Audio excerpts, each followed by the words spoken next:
Jansen USA Today published 7 a.m. Eastern Daylight Saving Time September 21, 2019 Washington, when House Democrats embarked on wide-ranging probes of President Donald Trump's administration. They asked for an avalanche of information and got almost nothing.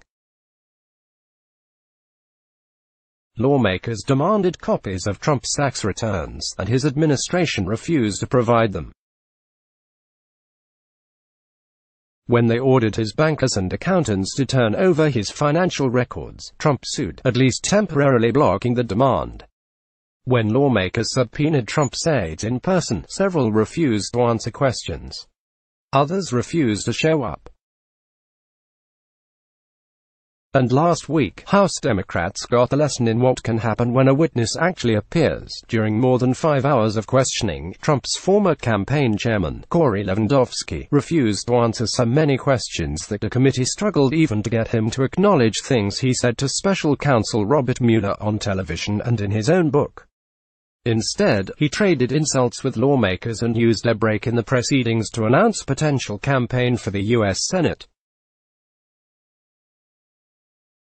Democrats who regained control this year of the House of Representatives with high hopes of investigating Trump's administration have found themselves, at least for now, blocked at almost every turn. Their only recourse has been to go to court, a process that hasn't produced much. The founders expected members of Congress to be jealous guardians of the prerogatives of First Branch, which enjoys vast investigative powers, control over federal spending, the ability to establish and abolish federal offices and the power to impeach federal officers, said Christopher Armstrong, a lawyer who led investigations for the Senate Finance Committee and is in private practice at Holland. Instead, they often just go on cable TV. Democrats are considering whether they should introduce articles of impeachment against Trump over what they described as obstruction of justice, violations of campaign finance laws for paying off a porn star before the election, profiting from his namesake business while in office, and falling under the influence of foreign powers. Trump chalked the inquiries up to harassment and said he will fight every request for information. The grinding pace of the investigation has frustrated some lawmakers. Senior Democrats in the House said they're working methodically and need to wait for a handful of courts to decide whether the White House can block them from obtaining records and testimony. They plan more hearings, including one scheduled this week on whether Trump's businesses profit from his presidency. Even the spectacle of Lewandowski's testimony might serve a purpose, they said. Was this hearing a hot mess? Sure, said Rep. Mary Gay Scanlon, DPA, Vice Chair of the Judiciary Committee. But that's kind of the point. It was a lack of point for the Constitution, it was continued obstruction, and it was an administration and cronies that are just out for themselves. A succession of stone walls more than 9 months after Democrats took power in the House and opened their investigations. The battle with Trump is more like trench warfare than a blitzkrieg as the two sides scrap over every document, each witness and even each question. A handful of the disputes landed in federal court. The Judiciary Committee is investigating possible obstruction of justice, calling former Trump aides from the campaign and administration to ask about his efforts to limit Mueller's inquiry into Russian interference in the 2016 election. Witnesses such as former White House counsel Don McGahn refused to testify at the direction of White House counsel Pat Cipollone, who invoked executive privilege and absolute immunity to keep presidential comments confidential.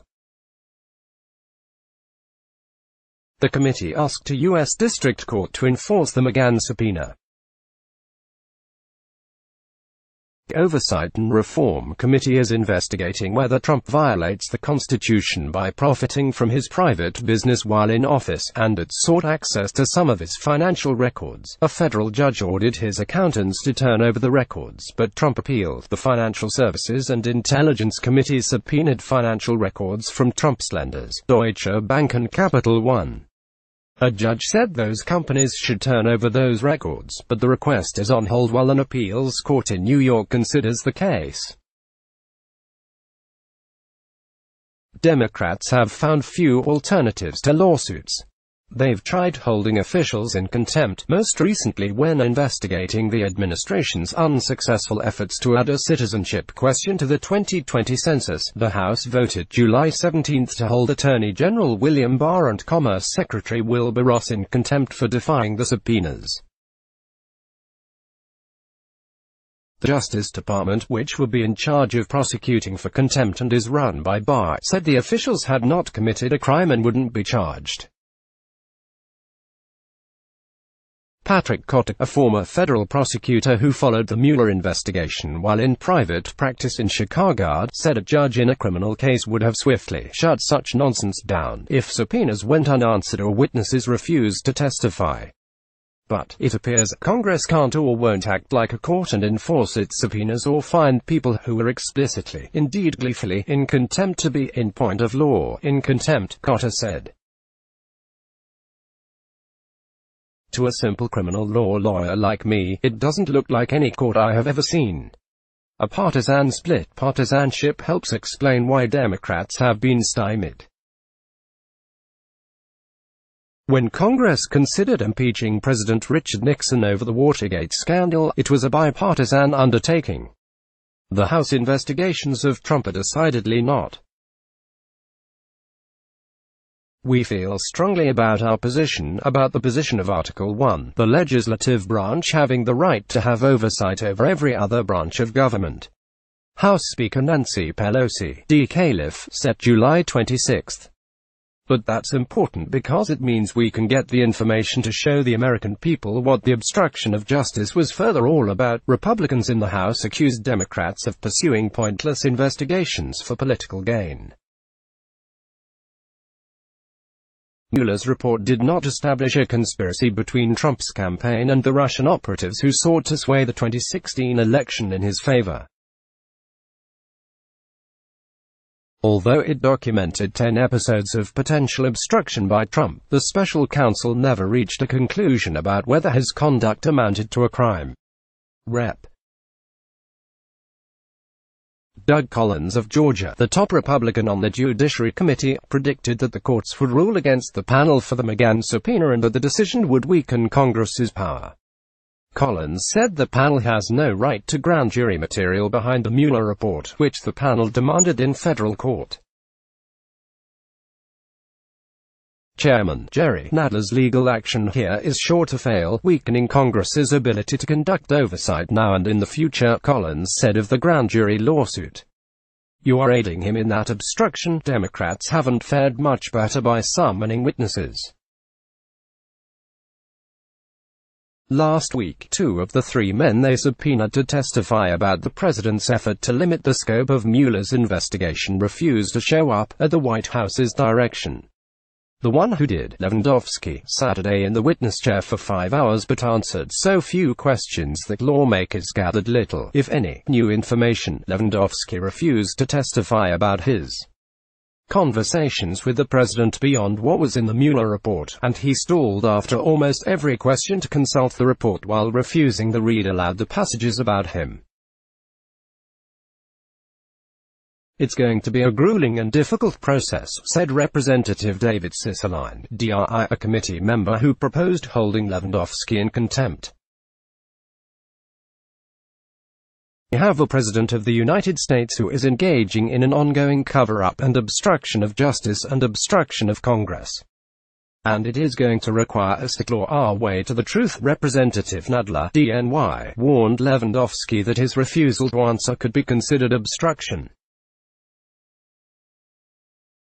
The president is intent on obstructing our legitimate oversight, Nadler said. You are aiding him in that obstruction, and I will remind you that Article 3 of the impeachment against President Nixon was based on obstruction of Congress. Lawmakers wanted to hear from Lewandowski because he told Mueller's investigators that Trump asked him to deliver a message to Jeff Sessions, the Attorney General, instructing him to effectively end the investigation that was clouding the administration. Trump said authorities should investigate Russian interference in future elections, not the one that put him in office. Lewandowski never gave Trump's message to Sessions. I didn't think the president asked me to do anything illegal, he said. There has to be consequences. Lewandowski's recalcitrant spurred committee members to consider reviving inherent contempt, a little-used power to impose fines or even jail time. There has to be consequences for the way he conducted himself and the absurd privileges he was standing behind, said Rep. Eric Swalwell, D. Califf, a member of the Judiciary Committee and a former prosecutor. I think empty chairs or empty mouths shouldn't mean empty pockets. The Supreme Court recognized inherent contempt in 1821, but Congress hasn't used it since 1935. Speaking personally, I have felt that we are going to have to use the inherent powers of contempt that Congress has against a completely lawless administration, said Rep. Jamie Raskin, DMD, a Judiciary Committee member who was a professor of constitutional law for 25 years. It would require us to dust off the old books. But I can't think of a situation that calls for it any more than this one. Let's block ads. Why?